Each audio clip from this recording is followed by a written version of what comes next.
साहब ये समझा जाए कि आप इनके बारे में कहते रहे कि जी इनकी हुकूमत नहीं चलनी है, गिर जानी है, बहुत टूट फूट का शिकार हैं, जो वादे तौर पर ग्रुप बने भी उन्होंने भी हुकूमत के साथ ही खड़े रहे, या आपके बारे में कहते रहे कि आप लोगों में ग्रुप बंदी होने वाली है, 3.5 साल से आपके लोग भी आपके साथ ही खड़े रहे, आप दोनों ही एक दूसरे के खिलाफ ये एक मुहिम इस्तेमाल करते हैं, एक बयानिया बनाते हैं और दोनों ही की बात गलत साबित होती है आखिर में जाके? नहीं शाहजेब, हम तो जो बात करते रहे वो इनके लोग जो है वो अब सरेआम असेंबली में इनकी मीटिंग्स में करना शुरू हो गए हैं। अब ये जिस दिन इन्होंने ये जो महंगाई बजट है उसके ऊपर पार्लिमानी पार्टी की मीटिंग बुलाई, उस दिन क्या हुआ है? उस दिन वज़ीर आज़म जो है वो सुना है कि उठ के दौड़ गए अपने जाके ऑफिस में बैठ के नाराज होके कि मैं छोड़ के चला जाता हूँ। फिर जो को बीच में मनाने वाले हैं उनको भेजा गया, उनको जो है वो मना के लाए। जब उन्होंने ज्वाइंट सेशन बुलाया था उस वक्त क्या हुआ था? ज्वाइंट सेशन कभी आज तक हुआ है कि प्रेसिडेंट जो है उसको नोटिफाई कर दे और फिर आपको रात के डिनर के ऊपर जब बंदे पूरे ना हो तो उसको जो है वो फिर कैंसिल किया जाए और फिर उसके बाद जो है वो बंदे जिस तरह से पूरे हुए हैं? यानी ये सिर्फ वो बातें नहीं है जो हम कर रहे हैं, ये बातें वो है जो प्रैक्टिकली जो है वो ये नजर आ रही है, नजर भी आ रही है और सुनाई भी दे रही है। और अब जो है ये जो वक्त आ रहा है वो इन चीजों के पूरा होने का वक्त आ रहा है। आखिर में तो बाकी गवर्नमेंट तो जो है ही नहीं। आखिर में तो अगर ये गवर्नमेंट हो तो इस तरह से बेड़ा गर्क हो मुल्क का। मगर साहब आखिर में तो हुकूमत कामयाब होती है ना, नाराजियां लोगों की होती हैं, किसी के डेवलपमेंट फंड का मसला होगा, किसी को वजारत ना मिलने का मसला होगा, आखिर में हुकूमत अपनी चीजें मैनेज कर लेती है, वो मैनेज करके दिखाते हैं और कानून साजी करके डिलीवर करते हैं। बिल्कुल दुरुस्त है शाहजेब, बिल्कुल ये लोगों की लिमिटेशन, लोगों की मजबूरियां होती हैं, लोगों की फाइलें भी होती हैं, लोगों की फाइलें बना ली जाती हैं, उनको फिर दिखा दी जाती हैं, उनको फिर ये कहा जाता है कि ये करो वरना फिर ये होगा, ये सारी चीजें होती हैं। लेकिन मामला ये है कि अब इन चीजों का वक्त जो है ना वो क्लोज होता जा रहा है। अब जैसे जैसे जो है वो इलेक्शन की तरफ आप बढ़ रहे हैं, इलेक्शन ईयर जो है वो शुरू होने वाला है, तो उसके बाद फिर लोग इन चीजों से आजाद हो जाते हैं। अब जो है अब ये आप देखेंगे कि इनके अपने बंदे जो है वो भी छोड़ के दौड़ेंगे, वो भी इधर उधर भागे फिरेंगे कि हमें किसी ना किसी जगह पे अकोमोडेट कर लिया जाए, और ये इत्तेहादी जो है ये बिल्कुल परतोल रहे हैं अभी। मगर राजा फिर मुझे एक बात बताइए, तो इस सब में नवाज शरीफ साहब के बारे में आपने शहजाद इकबाल साहब के प्रोग्राम में कहा कि नवाज शरीफ साहब की सेहत बिल्कुल ठीक है, बस उनका एक ऑपरेशन होना है।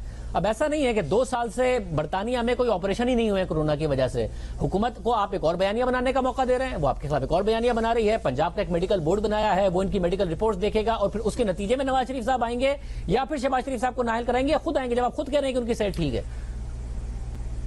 देखिए, इस बारे में मैं जाती तौर पे मैं को ये जो है वो पार्टी का फैसला नहीं बता रहा।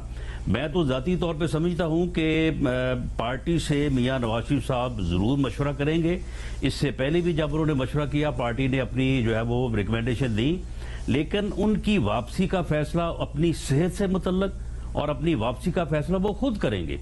ये मुझे बताने की जरूरत नहीं पड़ेगी कि वो किस महीने या किस तारीख को आ रहे हैं। जब वो फैसला करेंगे बाकायदा उसको अनाउंस करेंगे और जिस डेट को अनाउंस करेंगे इंशाअल्लाह ताला वो। मगर साहब आखिर में होगा यही कि हुकूमत ये कह रही होगी कि हमने कार्रवाई की तो फिर नवाज शरीफ साहब आने पर मजबूर हुए, यानी मजबूर होकर आएंगे, खुद आने का नहीं फैसला करेंगे नवाज शरीफ साहब जी। नहीं, इनकी वो अपनी टाइमिंग के साथ अपने फैसले के साथ आएंगे। ये ना मजबूर कर सकते हैं, ना इनमें इतनी सख्त है और ना ही कोई ऐसा मामला है। लीगल जो चीजें हैं वो सारी आप भी समझते हैं, मैं भी इसको समझता हूं, ये सिर्फ इनकी जो है ये बढ़के हैं इनकी। लेकिन दूसरी बात ये है कि ये जो कह रहे हैं कि हमारे सर के ऊपर हाथ है और वो हाथ जो है वो हम अपने सर पे रखवाना चाहते हैं, तो मेरी ये गुजारिश होगी या रिक्वेस्ट है मेरी DG ISPR से कि वो ये जो कह रहे हैं कि इनके सर पे उनका हाथ है, तो ये सियासी यतीम जो हैं इनको पूछें।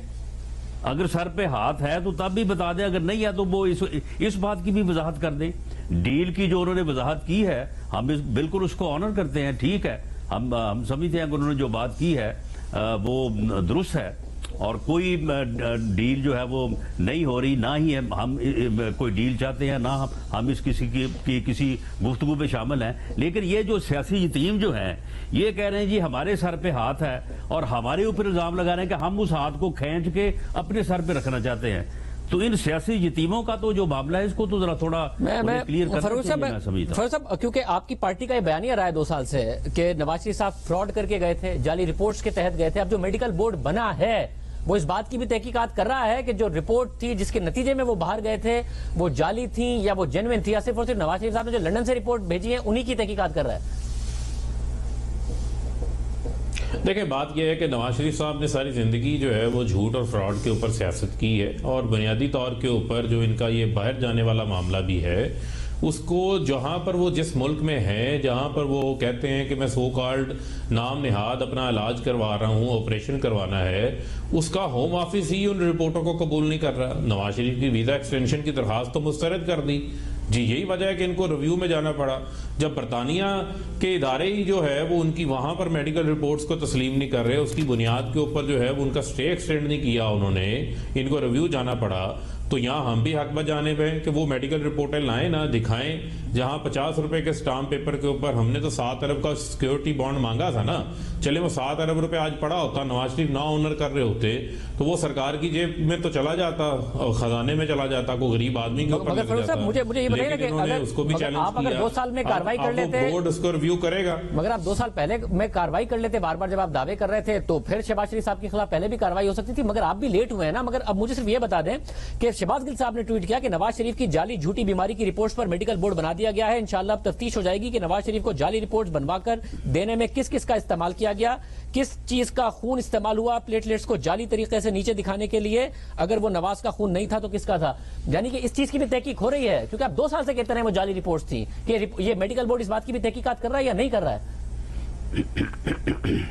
नहीं, देखें, बुनियादी तौर के ऊपर आपको तो याद होगा जब ये एक माहौल बनाया गया, हमें डेली प्लेटलेट काउंट्स बताए जाते थे, बल्कि घंटों के क्या मिनटों के हिसाब से बताए जाते थे।